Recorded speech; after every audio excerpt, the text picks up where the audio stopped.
nous avons donc relevé dans nos travaux au Centre marocain des études stratégiques la problématique qui, bien sûr, a pris place lors de ces dernières années, à savoir donc celle de la radicalisation des femmes et le rôle des femmes dans l'entreprise terroriste, que ce soit dans la propagande, que ce soit dans, bien sûr, tout ce qui est recrutement ou recherche des financements ou, bien sûr, donc diffusion de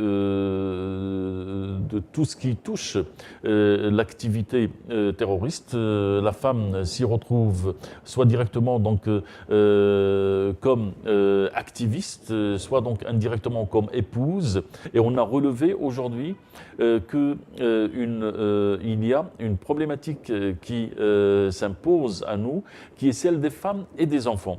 Beaucoup d'enfants, donc on pense qu'il y a quelques 7000 enfants qui sont nés ces dernières années en Irak et en Syrie. De pères ou de parents djihadistes.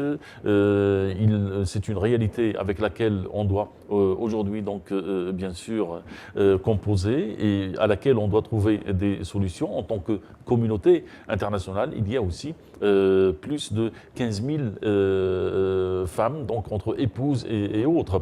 Donc c'est une véritable problématique quand on fait une projection sur ce que a été le rôle des femmes et comment donc elles ont été utilisées comme un bon relais.